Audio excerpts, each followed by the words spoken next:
우리는 아주 오랫동안 하나님 나라 백성들은 이 땅에서 어떻게 살아야 하는지에 대해서 산상수훈의 말씀을 가지고 지금까지 나눠왔죠. 그리고 지금은 산상수훈의 결론 부분의 말씀들을 함께 나누고 있습니다.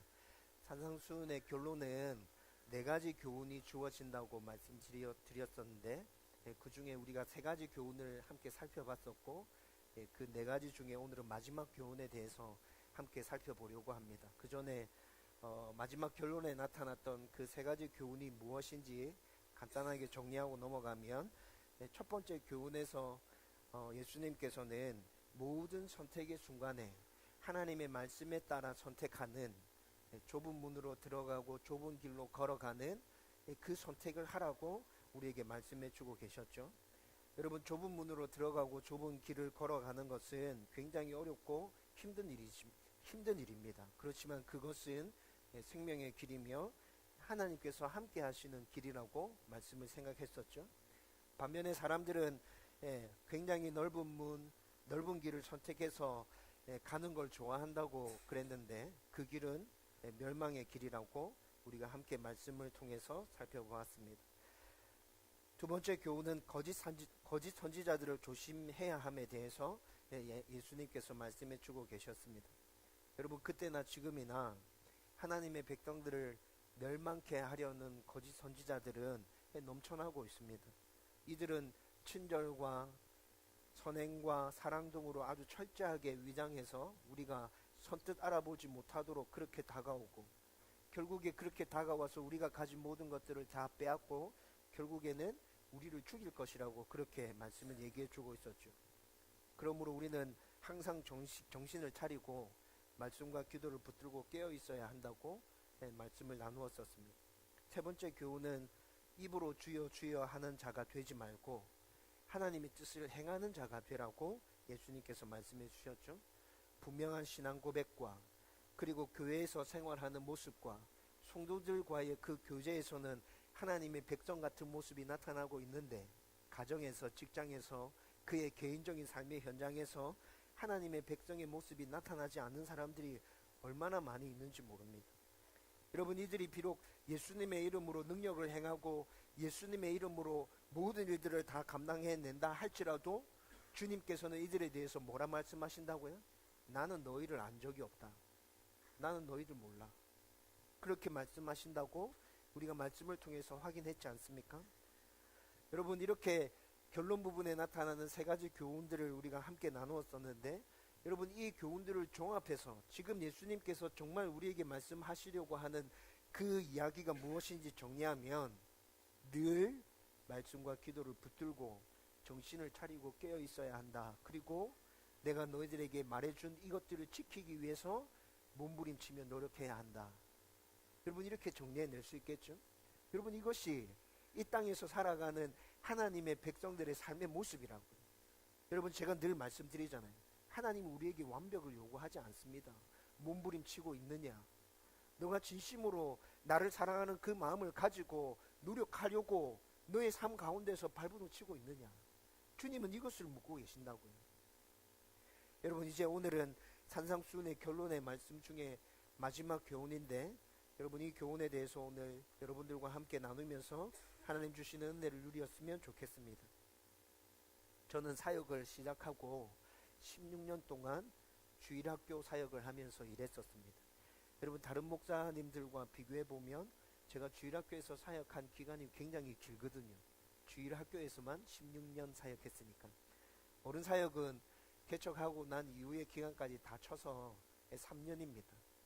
19년 사역자의 삶을 살았는데 16년이 주일학교와 관련된 일을 했다고요. 여러분, 여기에는 제 나름대로의 이유가 있습니다. 저는 모태신앙이었고, 신앙적으로 굉장히 견고하게 믿음을 붙들고 있었던 부모님 밑에서 사랑을 받으면서 잘 자라났습니다. 저는 부모님에 대해서 상당히 고맙고 감사하고 존경하는 마음 가지고 있습니다. 어린 시절들 돌아보면 신앙적으로 엘리트라고 말할 수 있을 만큼 아주 성실하게 신앙생활을 했습니다. 반항하거나 방황한 적 없고 굉장히 안정적으로 그렇게 자랐죠. 초등학교 6학년 때 용돈을 처음 받기 시작했는데 용돈을 받으면서 부모님들이 저에게 헌금과 관련된 이야기를 해주지 않았지만 제 스스로 11조를 떼고 거기서 감사 헌금을 떼고 성교 헌금과 건축 헌금, 주일 헌금 이런 것들을 다 작정해서 초등학교 6학년 때부터 그렇게 했었어요. 고등학교 2학년 때 겨울 수련회 가서 예수님을 인격적으로 만났죠. 그 뒤로 구원의 확신에 대해서 흔들렸던 적 한 번도 없습니다. 여러분 지금까지 살면서 제가 주일 예배 빠졌던 적이 몇 번 있을까 생각해 보니까 군대에서 훈련 받으면서 전체적으로 주일 성수를 못했던 한 두세 번? 그것 외에 주일날 빠졌던 기억이 안 나더라고요. 그러다가 대학교 졸업을 앞두고 사역자의 길에 대해서 진지하게 고민하며 기도하고 있을 때 제가 알게 된 아주 중요한 진리 중에 하나가 뭐냐면 아는 것과 믿는 것은 다르다라는 것입니다. 여러분 제가 기도하면서 고민하고 있을 때 그렇게 안정적이고 엘리트라고 말할 만한 신앙적인 생활을 해왔음에도 불구하고 내가 왜 고등학교 2학년 때 예수님을 만났지? 하나님을 몰랐던 게 아닌데, 예수님을 몰랐던 게 아닌데, 예수님의 십자가가 어떤 사건이었는지 내가 몰랐던 게 아닌데 다 알고 있었는데 왜 고등학교 2학년 때 나는 예수님을 만난 거야? 그전에는 나는 예수님에 대해서 어떤 것을 믿고 있었던 거지? 여러분 이런 여러 가지 생각들 끝에 내린 결론이 아는 것과 믿는 것은 다르다라는 것입니다. 여러분 저는 지금까지 신앙생활을 해오면서 대학 졸업을 앞두고 이 생각을 했다 그랬죠. 근데 그 이후에 이게 정말 맞다는 것을 여러 사람을 통해서 확인하거든요. 모태신앙임에도 불구하고 하나님에 대해서, 예수님에 대해서, 성령님에 대해서, 구원받는 길에 대해서 잘 알고 있음에도 불구하고 교회를 떠나는 사람은 왜 그렇게 많은지, 교회 안에서 하나님 믿는다고 분명하게 입술로 고백하는 성도들을 만나는데 그들 중에 작은 어려움을 만났을 때 주저앉고 하나님을 떠나는 사람들이 왜 그렇게 많은지, 아는 것과 믿는 것은 다르구나. 여러분 이것을 깨닫고 난 다음에 어떻게 하면 그렇게 교회를 떠나는 사람들을 붙들어 줄 수 있을까 고민하다가 어린 시절 하나님에 대해서, 예수님에 대해서 좀 더 정확하게 얘기해주고 복음을 정확하게 선포해주는 것 정말 중요한 일이구나. 이거를 잘 해야 교회를 그렇게 떠나는 사람들을 막을 수 있겠구나 라는 생각이 들었어요. 이런 생각이 주일학교 사역을 굉장히 오래 하도록 만든 동기부여가 되었죠. 여러분 저는 지금도 이 생각에는 변함이 없습니다. 오랫동안 어린 시절부터 신앙생활을 해왔던 그 사람들이 저는 교회를 떠나지 않고 교회에 지속적으로 남아서 하나님의 일꾼으로 잘 성장하고 성숙되었으면 좋겠고, 그렇게 하기 위해서는 어린 친구들에게 하나님에 대해서, 예수님에 대해서, 성령님에 대해서 정확하게 가르치고 그 무엇보다도 복음에 대해서 아이들에게 정확하게 설명해 줘야겠구나. 그 생각들 지금도 여전히 가지고 있습니다. 여러분 지금 개척해서 이제 2년 정도 지났고, 제가 개척하기 전에 어른 사역 1년 한 것 치면 이제 3년째 지금 어른들 사역에 집중하고 있는데 저는 항상 이 마음 가지고 있거든요. 교회가 커져가고 주일학교가 제대로 모습을 갖추어서 모든 것들이 안정적으로 돌아가기 시작하면 여러분 그 가운데 어떻게 하나님을, 복음을 아이들에게 더 잘 가르칠 수 있을까 라는 이 주제를 가지고 고민하면서 그렇게 우리 아이들 세워가려고 하고 있습니다. 여러분 저는 제가 방금 말씀드렸던 이런 이야기들을 앞에 여러분들에게 질문 던지고 싶습니다. 여러분들은 지금 어떻습니까? 여러분 아는 것과 믿는 것이 일치되어져 있습니까? 오늘 본문의 말씀은 우리가 지난번에 생각했던 세 번째 교훈과 똑같은 교훈을 말씀해 주고 있습니다. 여러분 세 번째 교훈이 뭐였죠? 입으로만 주여 주여 하고 하나님의 뜻을 행하지 않는 사람은 하나님의 백성이 아니다 라는 거였죠. 여러분 오늘 말씀은 이것과 비슷한 건데, 하나님의 백성이라고 착각하고 있는 사람들 중에 하나님을 알고 있는 그것을 하나님을 믿는 것이라고 오해하며 나는 하나님의 백성이라고 착각하는 사람들이 있다는 것이죠. 그 착각에 빠져 있는 사람들에게 예수님께서는 오늘 본문을 통해서 말씀해 주십니다. 아는 것이 믿는 게 아니야. 알고 있는 것을 행하는 것이 믿는 것이야. 너는 어떻니? 주님은 이렇게 지금 말씀하고 있는 것이죠. 여러분, 우리가 익히 이 본문을 잘 알고 있지만 오늘 자세히 이 본문을 함께 나누면서 나는 정말 하나님에 대해서, 예수님에 대해서 알고 있는 그것을 정말 믿고 있고 행함으로 나타내 보이는가? 여러분 스스로 점검할 수 있게 되기를 주님의 이름으로 축원드립니다. 여러분, 오늘 우리가 읽었던 이 본문 말씀, 좀 전에 말씀드렸던 것처럼 신앙생활을 좀 오래 하신 분이라면 반석 위에 지은 집, 모래 위에 지은 집, 그 이야기로 잘 알고 있을 것입니다. 여러분, 그런데 이 말씀이 전해주고 있는 정확한 의미에 대해서 여러분 하나하나 다 알고 계시나요? 여러분, 이것을 알기 위해서 우리가 생각해야 될 몇 가지가 있는데, 그 첫 번째 생각해야 될 것은 24절과 26절 말씀에 반복적으로 나타나는데 나의 이 말을 듣고 라는 이 말에 대해서 한번 생각해 봐야 돼요. 여러분, 24절과 26절의 말씀 같이 읽겠습니다. 같이 읽읍시다. 시작. 그러므로 누구든지 나의 이 말을 듣고 행하는 자는 그 집을 반석 위에 지은 지혜로운 사람 같으리니, 나의 이 말을 듣고 행하지 아니하는 자는 그 집을 모래 위에 지은 어리석은 사람 같으리니. 아멘. 여러분, 24절과 26절 똑같이 나의 이 말을 듣고 라고 말하고 있죠. 여러분, 이 말이 담고 있는 의미가 뭡니까? 첫 번째 의미는 예수님께서 지금 5장부터 7장까지 사람들을 산에 모아놓고 산상수훈의 말씀을 쭉 가르쳤잖아요. 예수님께서 가르친 모든 말씀을 다 들은 자, 나의 이 말을 듣고 너희들 다 들었지 라는 의미를 담고 있습니다. 하나님 나라 백성이 지켜야 할 하나님의 법이 무엇인지 처음부터 끝까지 다 들었다는 것이죠. 그리고 두 번째 이 말이 담고 있는 의미는 100% 완벽하지는 않아도 예수님께서 무슨 의도로 지금 이 말씀을 하고 계시는지, 우리는 왜 그렇게 해야 하는지 굉장히 많이 이해하고 있다는 거예요. 이야기를 들었고 이해하고 있다. 예수님 왜 그렇게 말하는지 알겠어요. 우리가 왜 그렇게 살아야 하는지 알겠어요.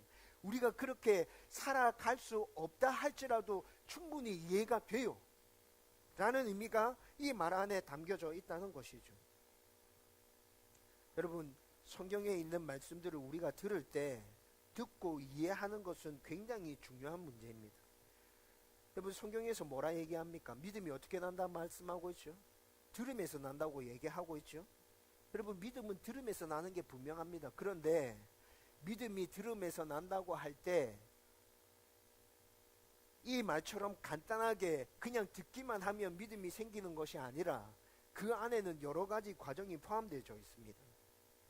어떤 과정들이 포함되어 있습니까? 여러분, 우선 들어야 합니다. 알아야죠. 그 다음에 이해해야 합니다. 그것이 무슨 말인지 하나님에 대해서 들었다면 하나님이 그런 분이시구나 이해가 되어야 되죠. 그 다음에 이해가 되고 난 다음에 동의가 되어야 합니다. 여러분, 이해되었는데도 동의되지 않는 여러 가지 것들이 있죠. 저는 이해까지 되었는데 동의되지 않는 여러 가지 것들이 있더라고요. 그래, 무슨 말인지 알겠다. 네가 하는 얘기가 무슨 말인지 알겠는데 나는 그것에 동의하지 않는다. 내 생각은 이렇다.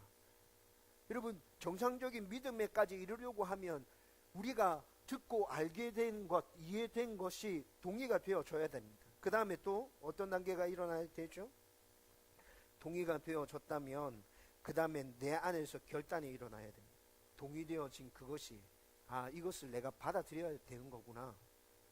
내 안에서 스스로 이 결단이 일어나고 그 다음에 그 결단을 근거로 해서 우리 가운데 믿음이 생겨나기 시작합니다.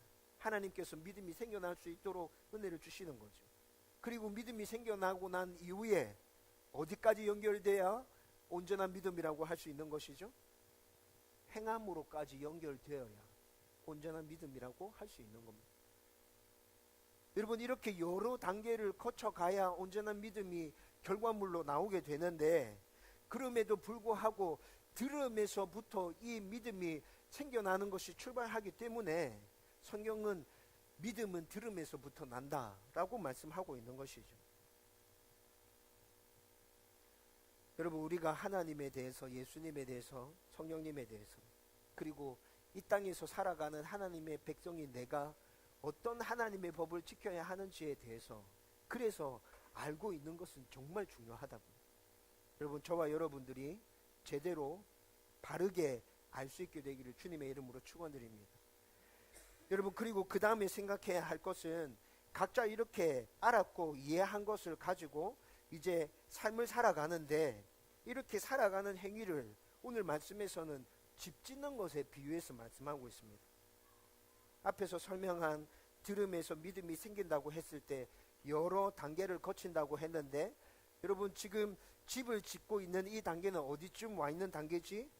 그런 생각이 들 수 있습니다. 여러분, 이 단계를 설명해 드리면 듣고 이해하고 동의하고 결단하고 믿음이 생겨난 단계라고 설명해 드릴 수 있습니다. 그래서 24절과 26절 모두 똑같이 집을 짓는 행위 그 자체에는 다른 모습이 나타나지 않아요. 다른 것이 나타나지 않아요.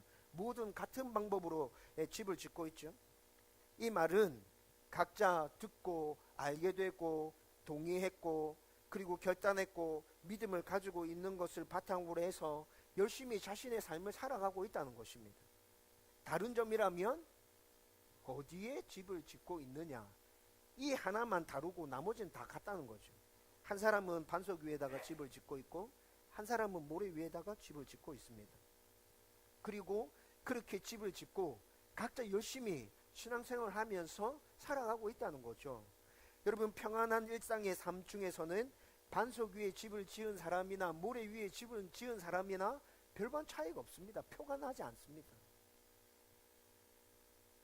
그러나 우리의 삶에서 여러 문제와 어려움이 끊이지 않는다는 것을 우리는 너무나도 잘 알고 있지 않습니까? 이렇게 평안한 가운데 열심히 각자의 삶을 살아가다 보면 어렵고 힘든 일들을 우리는 삶 가운데서 계속 만나게 됩니다. 종류는 다르지만 어려움을 겪지 않고 살아가는 사람, 이 땅에 한 사람도 없습니다. 부부 관계에서 문제가 생기는 사람들이 있습니다. 자녀에게 문제가 생기는 사람들이 있고요. 고부간의 갈등으로 힘들어하는 사람이 있습니다. 경제적으로 어렵고 힘들어하는 사람도 있고요. 건강에 문제가 생긴 사람도 있고, 대인관계에 문제 생긴 사람도 있고, 직장생활이 너무너무 힘들고 어려운 사람들이 있습니다. 아주 다양하면서도 풀기 어려운 문제와 어려움이 계속해서 우리를 다가오고 있는 것 사실이지 않습니까? 보통 사람들은 자기가 겪지 않는 문제에 대해서 내가 정말 이 문제로 힘들어하고 있는데 이 문제에 대해서 전혀 힘들어하지 않고 평안한 사람들을 보면서 우리는 부러워합니다. 그리고 그 사람과 비교하면서 힘들어하고 낙심하게 됩니다. 여러분, 이것은 목사도 똑같습니다. 저도 주위에 비슷한 시기에 개척한 목사님들과 비교하면서 힘들어하고 낙심할 때 있습니다. 담임 목사로서 몇 명 안 되는 성도들이지만 여러분들의 사정 하나하나를 알아가면서 내가 참 도와줄 수 있는 게 아무것도 없구나. 내가 그래도 저들의 영혼을 책임지고 있는 목사인데 내가 해줄 수 있는 게 없구나 라는 것들을 느끼면서 아파하고 힘들어하고 있는 부분들이 있습니다. 지난번에 칼럼에도 말씀드렸듯이 요즘 정말 힘들고 어렵습니다. 마음이 어렵습니다. 그래도 목사이기에 내 양들을 내가 책임져야 된다 생각하고 끌어안고 묵묵하게 걸어가고 있습니다. 여러분, 그래서 저는 가능하다 할지라도 시간을 되돌리는 것 싫다고 단호하게 말씀드렸죠. 여러분, 지금까지 이렇게 힘들고 어렵게 한 문제 한 문제를 넘으면서 여기까지 왔는데, 여러분, 시간을 되돌려서 새로운 삶을 산다면 우리 인생에서 다가오는 그 어려운 문제들 안 겪어도 되나요? 절대 그렇지 않죠. 여러분, 절대 그렇지 않습니다. 여러분, 마귀와의 영적 전쟁이 치열하게 벌어지고 있는 이 세상에서 아직 죄성이 남아 있어서 하나님의 자녀로 살아가고 있지만 늘 죄악 가운데 발버둥치고 있는 우리 삶 가운데서 여러분, 우리가 새로운 삶을 산다 할지라도 어렵고 힘든 문제를 안 만난다. 아니요. 우리는 새로운 삶을 살게 될지라도 계속해서 그 힘들고 어려운 문제들을 겪어내야 하거든요. 그래서 저는 절대로 시간을 되돌리고 싶지 않습니다. 저는 천국을 소망합니다. 빨리 하나님 나라 가고 싶습니다. 제가 살아내야 될 이 삶을 성실하게 하나님 앞에서 성실하게 살아내고 하나님 부르시는 그날 빨리 천국 가고 싶어요. 여러분, 그것만이 우리가 안식을 누릴 수 있는 유일한 길 아닌가요? 여러분, 그런데 이런 인생의 문제와 어려움을 겪을 때 반석 위에 집을 지은 자와 모래 위에 집을 지은 자, 그 차이가 분명하게 드러난다는 것입니다. 여러분, 25절과 27절 말씀에서 우리의 삶 가운데 닥치는 이런 문제들과 어려움을 폭풍 우에 비유해서 말씀해 주고 있죠. 여러분, 정말 초대형 태풍이 휘몰아치는 듯한 문제와 어려움을 겪을 때 있잖아요. 억수같이 쏟아지는 비와 모든 것들을 다 날려버릴 것 같은 바람과 조수간만에 차가 적어서 빗물이 바다로 잘 빠지지 않는, 그래서 홍수가 나고 쓰나미가 밀어닥치는 그 상황을 한번 떠올려 보십시오. 여러분, 지금 제가 40대 중반을 향해서 나가고 있거든요. 제 인생의 절반 정도 살았죠. 그런데 제 인생에 이런 자연재해를 겪었던 적이 2번 있었습니다. 1987년에 셀마 태풍이 불었을 때 여러분 굉장히 했었어요. 2003년에 매미 태풍 기억하시나요? 여러분, 제가 명지 토박이로 명지에서 살았잖아요. 여러분, 이 2 태풍이 명지에 살고 있었던 수많은 주민들을 죽음으로 몰아넣었고 수많은 집들이 무너졌고 이재민이 엄청나게 많이 발생했었죠. 여러분, 저는 그런 모습들을 다 봤었거든요. 우리의 모든 것들을 다 흔들어 버릴 만한 이런 큰 자연재앙은 80년, 90년의 인생을 산다고 생각했을 때 몇 번 다가오지 않는 거죠. 그런데 우리의 인생에서 이렇게 다가오는 문제들 중에 우리를 한 번에 주저앉게 만드는 엄청난 문제들 또한 역시나 몇 번 우리에게 다가온다는 거예요. 그리고 단번에 우리를 무너뜨리는 큰 문제와 재난은 아니라 할지라도 잔잔하게 우리를 힘들게 만들고 어렵게 만드는 문제는 끊임없이 다가오죠. 그런데 크든 작든 우리 삶의 여러 문제와 어려움 가운데 모래 위에 집을 지은 사람들은 그 문제들 앞에서 다 무너져 내리게 됩니다. 여기서 집이 무너져 내린다는 것은 삶의 문제와 그 어려움 앞에서 낙심하고 좌절하고 포기하고 그동안 말씀을 통해서 들어서 알고 있었던 그 하나님, 그 예수님, 그 성령님에 대해서 부인하고 거부하고 그냥 그렇게 손 놓고 모든 것들을 자포자기 하고 있는 상태를 말하고 있는 것입니다. 듣고 알고 있었기에 믿음이 있다고 생각했는데 평안할 때는 아무 문제가 없었는데 이렇게 어려움들이 닥쳐올 때 주저앉아 버리고 마는 것이죠. 여러분, 건축학적으로 생각해봐도 모래 위에 지은 집은 약한 폭풍에도 금방 무너져 내리는 거 당연한 거 아닙니까? 모래 위에다가 집을 지으면 기초를 튼튼하게 하지 않고 집을 짓는다는 말인데, 그러면 건축 비용도 절감되고 집을 짓는 시간도 줄어들고 쉽게 어렵지 않게 집을 지을 수도 있죠. 그런데 이렇게 집 짓는 사람 있습니까? 정말 튼튼하고 안전한 집을, 제대로 된 집을 짓고 싶다면 힘이 들어도 모래 위에다가 집을 짓는 게 아니라 튼튼한 반석 위에 집을 짓는 것, 그게 지혜로운 사람인 거죠. 그런데 여러분, 교회 안에 있는 성도 중에 이렇게 편하게 믿음의 집을 지으려고 하는 사람들이 얼마나 많은지 모릅니다. 힘들고 어려운 그 길을 가지 않으려고 합니다. 큰 폭풍이 몰아친다고 해도 흔들림 없이 굳건하게 서 있는 그 집을 짓기를 다들 주저하고 어려워하고 있어요. 이렇게 비유를 통해서 예수님께서 말씀하시고 난 이후에 예수님께서 이 비유 가운데 진짜 하고 싶은 말씀이 드러나게 되죠. 하나님의 법에 순종하는 자는 반석 위에 집을 지은 자다. 하나님의 법에 순종하지 않는 자는 모래 위에 집을 지은 자다. 듣고 알고 있는 것은 중요하지 않다라고 말씀하시죠. 아니, 처음에 말씀드렸잖아요. 듣고 아는 것은 중요하다고 제가 말했죠. 그런데 이것은 중요한 거 맞지. 그런데 그것으로 만족하지 말라고 말씀하고 계시는 거죠. 듣고 알고 동의하고 결단하고 믿음이 생겨나고 여기까지 이르렀다고 너희들이 좋은 하나님의 백성이 된 것이 아니야. 순종으로 나타나야지. 행함으로 나타나야지. 주님께서 지금 그 얘기를 하고 계시는 거죠. 순종까지 이르지 못한다면 우리의 믿음은 온전한 믿음이 아닙니다. 그래서 또 말씀드립니다. 여러분, 행함이 없는 믿음은 죽은 믿음이다 라고 말씀하는 야고보서의 말씀과 일치하지 않습니까? 입으로 주여 주여 하지 말고 하나님의 뜻을 행하는 자가 되라고 말씀하신 산상수훈의 세 번째 결론의 말씀과 오늘의 교훈이 일치하고 있지 않아요? 예수님의 십자가 구속으로 하나님의 백성이 된 자는 하나님의 법을 듣고 알고 말하기만 하면 되는 것이 아니고 그대로 행해야 한다.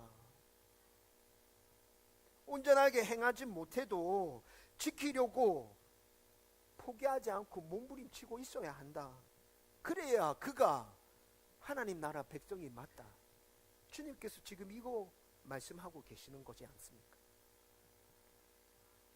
이런 자는 어떤 어려움, 문제와 환난 가운데서도 끝까지 하나님 붙들고 하나님과 동행하면서 계속해서 좁은 문으로 들어가고 좁은 길을 걸어가게 될 것입니다. 그리고 이런 삶을 통해서 하나님 앞에 영광이 올려지게 되는 것입니다. 이 사실을 꼭 기억하고 하나님의 법에 순종하기 위해서 포기하지 않고 몸부림치는 저와 여러분들이 되기를 주님의 이름으로 축원드립니다. 이제 마지막으로 반석 위에 집을 짓는다는 것은 무엇을 의미하는 것인지 좀 자세하게 또 생각해 볼 필요가 있을 것 같아요. 앞서 반석 위에 집을 짓는다는 것은 하나님의 말씀에 순종하는 것이라고 말씀드렸지 않습니까? 그런데 하나님의 말씀에 순종한다는 것은 더 큰 의미를 담고 있습니다. 하나님의 말씀에 순종한다는 것은 하나님을 나의 주인으로, 나의 아버지로 인정한다는 믿음의 고백이 그 안에 담겨져 있어요. 그래서 하나님을 붙들고 의지하고 있다는 표현으로 우리는 하나님의 말씀에 순종하게 되는 것이죠. 하나님이 나의 주인이 아닌데, 하나님이 나의 좋은 아버지가 아닌데 하나님의 말씀을 왜 지키죠? 그 믿음이 없다면 하나님의 말씀을 지킨다는 자체가 이상하게 돼버리죠. 그래서 시편 기자는 하나님에 대해서 뭐라고 고백하고 있습니까? 나의 반석이시요, 나의 요새시요, 나의 피할 바위시요. 여러분, 시편 기자가 왜 이렇게 하나님에 대해서 고백하고 있는지 이해가 되시죠? 어떤 환난과 문제와 어려움 가운데서도 흔들리지 않고 무너지지 않는 분, 그분이 바로 하나님이시다 라고 시인이 고백하고 있는 거 아닙니까? 그러므로 하나님의 말씀에 순종함으로 반석 위에 집을 짓는다는 것은 반석이시며 요새이시며 내가 환난과 고난을 당할 때 피할 바위 되시는 그 하나님께 집을 짓는다. 그 하나님께 기대어 그 하나님을 기초로 집을 짓는다 라는 의미가 포함되어 있는 것이죠. 하나님을 꼭 붙들고 하나님을 의지한다 라는 믿음의 고백이 그 안에 담겨져 있는 것입니다. 반석이며 요새이신 하나님 위에 집을 짓고 하나님만 그렇게 꼭 붙들고 의지하고 있기 때문에 어떤 문제 가운데, 어떤 환난 가운데 들어간다 하더라도 흔들리지 않고 무너지지 않는 것이죠. 그렇게 하나님과 동행하며 하나님의 은혜와 인도와 보호하심 가운데 그 모든 어려움과 환난들을 이겨내게 되는 것입니다.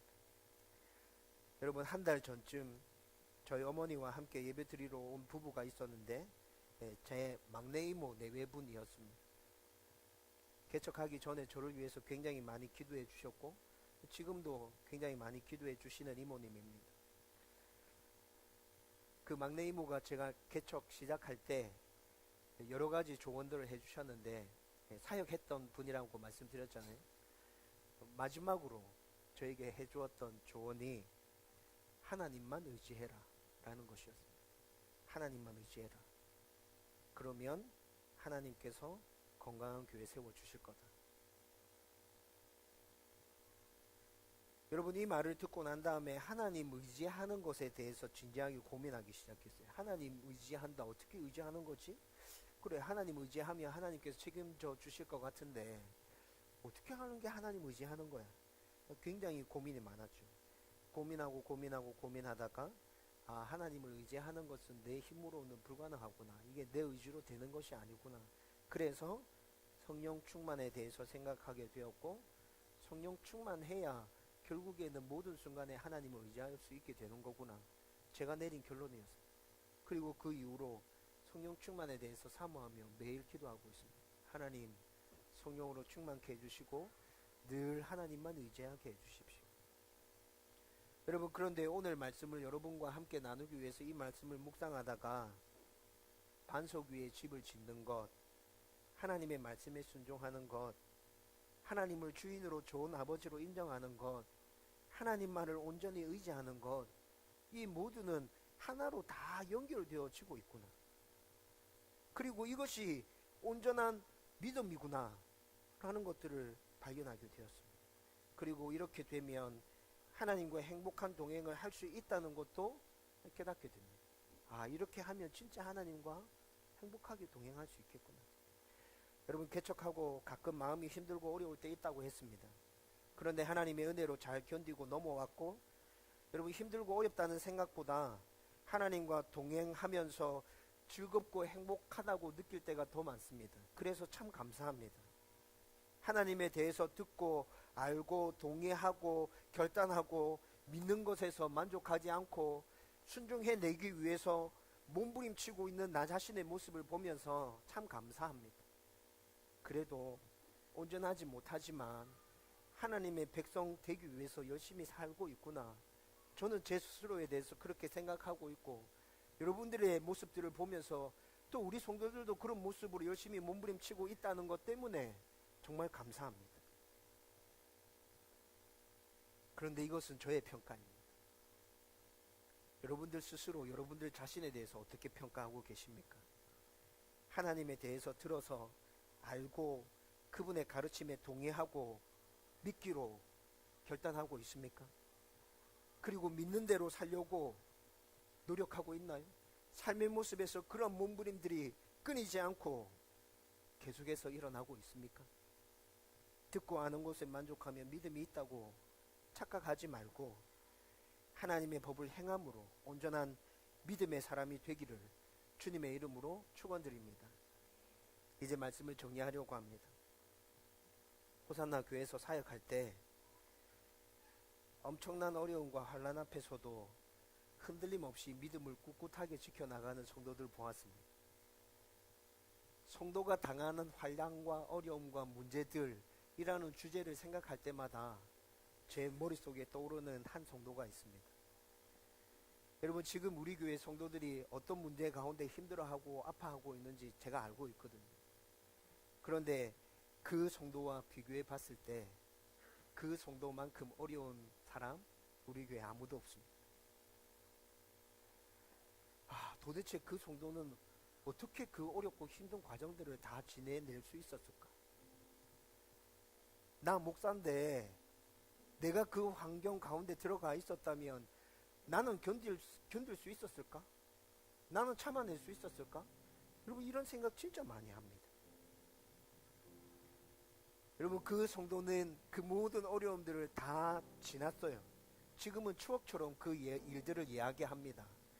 그런데 지금은 당신 자신이 암으로 투병하고 있습니다.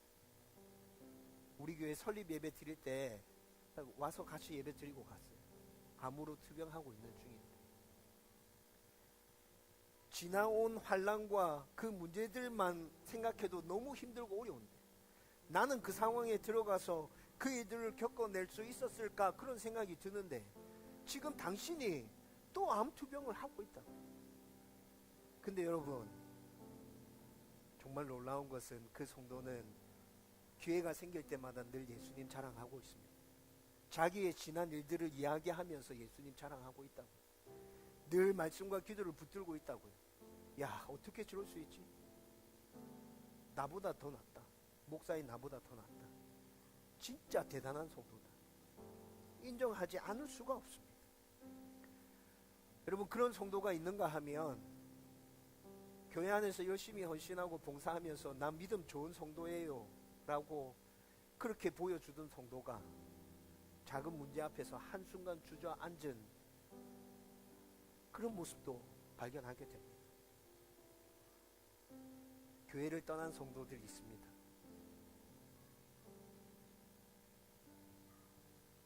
말로는 주여 주여 하고 있었죠. 하나님을 알고 있고 믿고 있다고 분명하게 얘기했습니다. 그런데 실제 문제 앞에 당면했을 때 그 믿음은 다 거짓이었습니다. 여러분, 지금 아마 저와 여러분들을 똑같이 말할 거예요. 똑같이 하나님에 대해서 그들과 같은 신앙 고백을 하고 있을 거고, 나는 하나님 믿고 있어요, 예수님 믿고 있어요, 내 주인이 맞아요 라고 말하겠죠. 그런데 하나님께서는 우리에게 그것을 묻고 있지 않습니다. 그렇다면 너는 어떻게 살고 있니? 라는 걸 묻고 계십니다. 너는 어떻게 살고 있지? 그냥 입으로만 나를 주인이라고 고백하니? 그거 말고 네 삶 가운데서 어떤 모습으로 나를 주인으로 인정하며 살아가고 있어? 주님께서는 지금 이걸 묻고 계신다고요. 그리고 이 물음의 밑바탕에는 나를 너의 주인으로, 너의 좋은 아버지로 너는 인정하고 있니? 라는 근원적인 질문이 숨겨져 있습니다. 우리는 그 질문 앞에 답해야 합니다. 하나님이 나에게 어떤 분이신지, 내가 주님을 어떻게 고백하고 어떤 신앙을 가지고 믿음을 붙들고 살아가고 있는지, 우리는 날마다 나의 삶 가운데서 그 질문에 대한 답을 하나님 앞에 올려드려야 된다. 여러분, 뭐라고 답할 것입니까? 여러분, 이번 한 주간을 살면서 여러분 삶 가운데서 이 질문에 대한 답이 저와 여러분들의 삶으로 고백되어졌으면 좋겠습니다. 말이 아니라, 여러분, 우리의 생각이 아니라 내 삶의 현장에서 하나님, 나의 하나님은 이런 하나님입니다. 내 하나님은 이 하나님입니다. 여러분, 정말 그렇게 하나님 앞에 충분히 답이 될 만한 그런 모습이 저와 여러분들 가운데 넘쳐나게 되기를 주님의 이름으로 축원드립니다.